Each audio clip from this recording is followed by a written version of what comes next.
You spend months chasing one goal, and then all of a sudden it's over.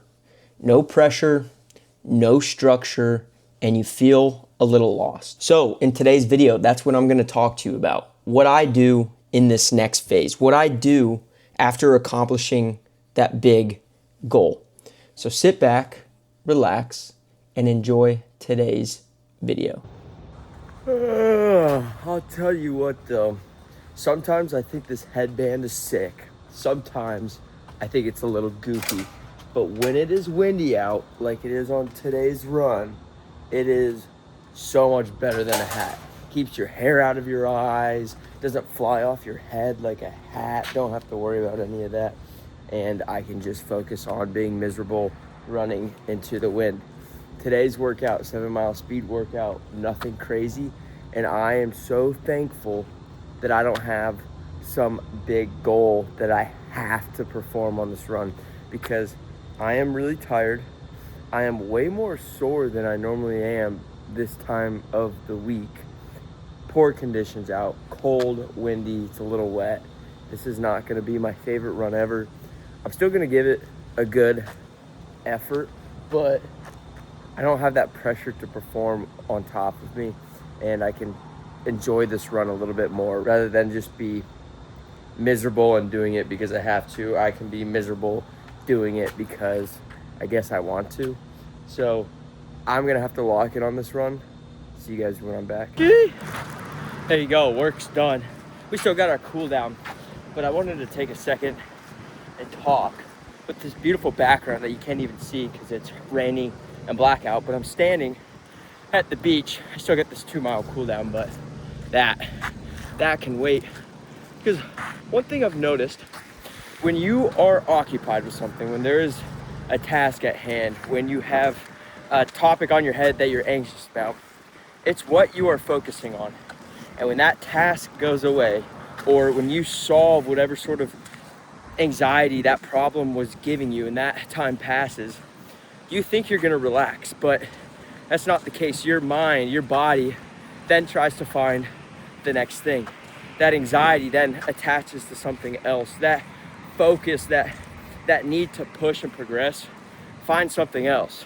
And if it can't find something else, it just leaves you sitting there confused and sad. And it makes it feel like it's super early in the morning, you had to wake up and run, but at least you were able to see the beach, but it's raining and it's still dark out. And so now you're just cold, wet, tired in the pitch blackness.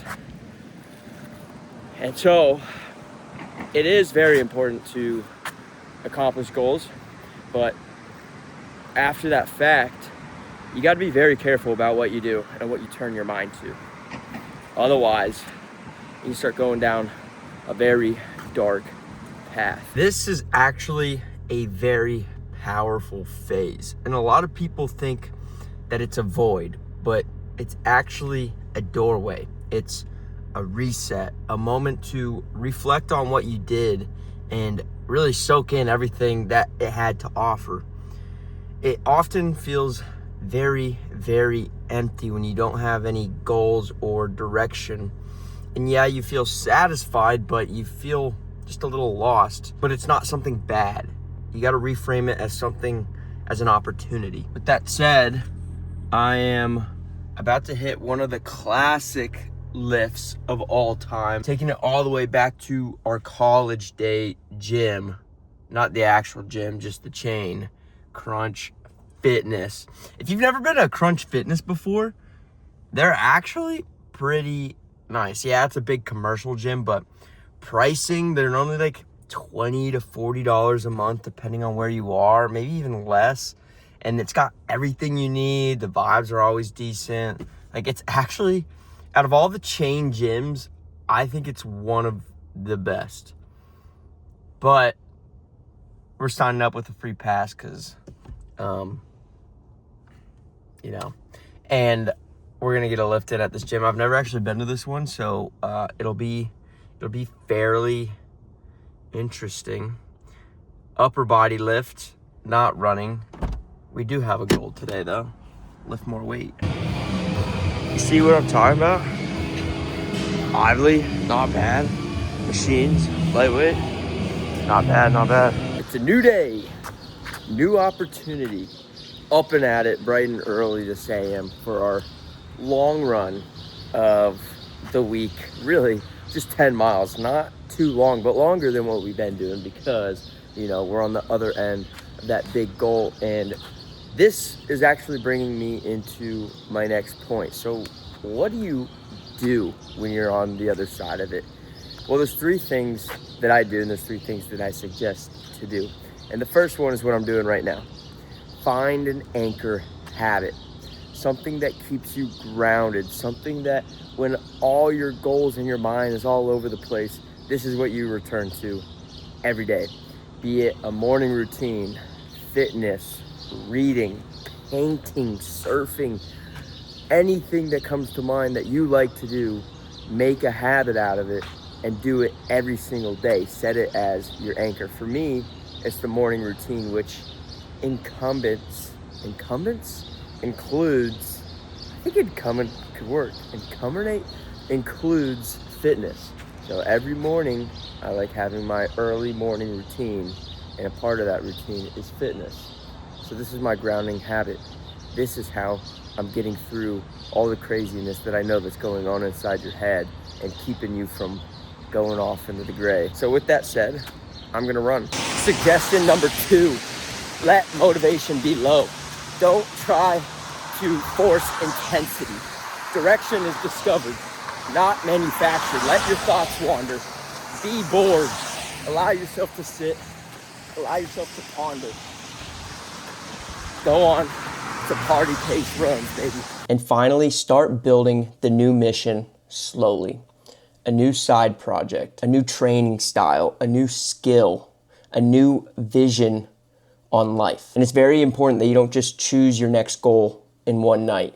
You grow into it. And the bigger lesson to all of this, because at the end of the day, we are talking about a small piece of life right here, fitness. I always talk about how fitness is such a great playing ground for real life. It allows you to experience very important life lessons on a very small scale. So when the real thing happens and you're actually going through it, you're a better person going into that situation because you trained, because you worked on all these hard physical feats. And the big lesson is, and to remember, is that life moves in seasons. It's a constant pattern of intense pursuit, emptiness, and then rebuilding. This is a pattern that will repeat itself for the rest of life. So get comfortable with that peace and quiet. And as we all know, Father Time does not ever stop. And so because of that, the goal is not the finish line. The goal is to constantly evolve and become a better version of yourself. And so with that, I'm gonna end the video with one big takeaway. Do hard things, learn from them, apply them to real life. Guys, thanks for watching another video. Don't forget to like and subscribe. I'm currently posting 2 times a week, and I really appreciate all the support that I've been getting. The channel is slowly growing. The effort that we're putting in is fun to document, fun to talk about, fun to share the thoughts that I have, and the channel's growing, and I appreciate those that subscribe, and I appreciate those that watch, and until the next one, keep hustling, one step at a time, baby. See you there.